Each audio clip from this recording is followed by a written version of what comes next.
So here I've got my donut, my scone, but I don't care about the long-term consequences. Like after a long day, I think I just deserve something, like that little sweet thing to get me through the day. Like, right? It's not that much, like what's it gonna do?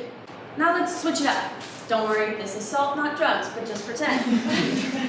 I don't care, it's just been a long day and I need something. Like after a long day, something that just calms my mind. Like it's not even that much. I don't care about the long-term consequences, I just want to get through the day. Like what really bad is it gonna do? These two seem eerily similar, don't they? And that's why I will be persuading you today that too much sugar is very detrimental for your body because it mirrors drug abuse and addiction. But when you approach it in a healthy way with healthy habits and knowledge, there can be a good encounter. Now, you ask, why do I care? I personally am a Christian, and the Lord has told me to take care of my body because it is a temple to glorify Him. And the more that I research, the more that I'm realizing overconsumption of sugar is not the way to do that. But why should you care?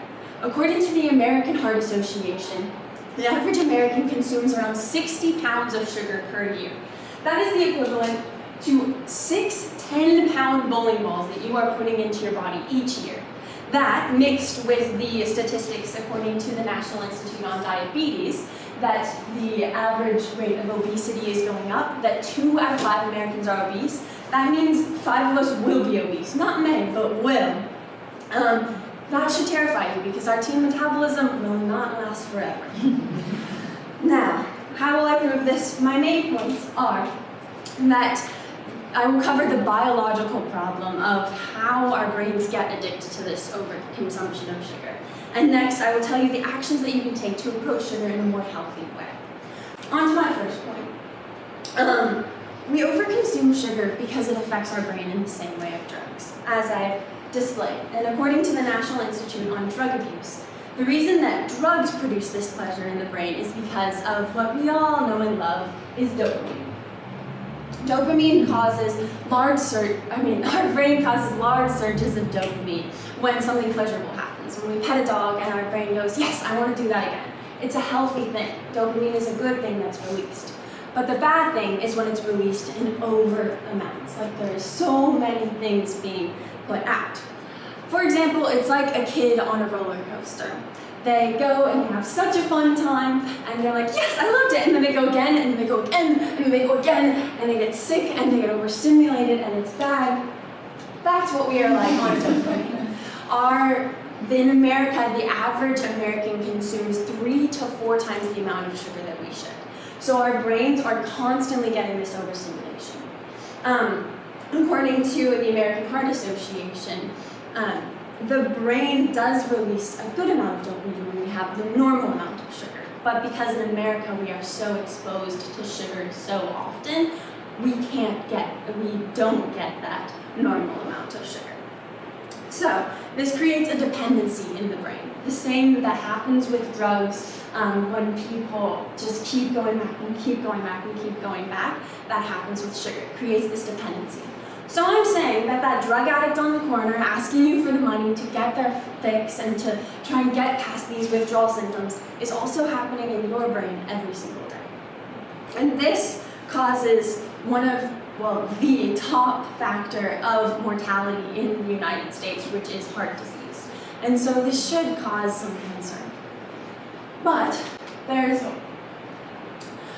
With healthy habits, we can approach sugar in a healthy way. This is my second point. According to a Science Direct scientific article, cutting down on your sugar and treating it as a reward will help even if you cannot get to the normal amount of sugar that we are recommended, which is respectively 25 grams for women and 36 grams for men, according to the American Heart Association. Even if you cannot cut down to that amount, even cutting down in a small amount will help. Now, the first way to do this is to treat sugar as a reward, not a habit. When you were a kid and you did something good, you would get that gold star. That's how we need to treat sugar. So, for examples, after a long day, instead of having sugar and a dessert after every meal in the calf, we can cut down and say maybe just after that hard class on Tuesdays and Thursdays, my reward is to get a dessert from the calf. Or when you need an extra dose of caffeine in the afternoon because you know you need to study for the rest of the night, have a cup of black tea instead of a huge thing of a Starbucks Frappuccino with 53 grams of sugar in it. According to the Whistling Kettle, black tea is the highest caffeinated and very low sugar, and so it's a good balance of the two. These are just a few examples of using sugar as a reward instead of just having it as a constant thing, like an addict would have it.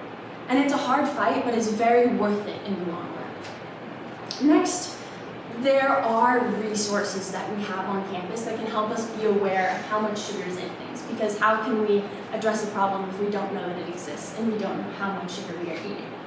So, our beautiful campus resources, I'm sure many of you have the Brew and Eats app. If you don't, it looks like this in the App Store, but it turns into this when you tell it that you're at Belmont. These two things will give you the menus for the day, if you even want to meal plan, and then it'll give you the nutritional information. Over here, you can pick one thing to look at, or you can pick everything in your meal, and it will tell you the averages. So one chocolate chip cookie will be 13 grams of sugar. And you can use this to plan out your meals, and even if you're working out or something, you can see how much protein there is. And it's a wonderful resource. So this is a way that you can realize, oh, how can I balance out my sugar that I'm eating and not just overconsume every day? And my favorite resource here is also our on-campus dietitian.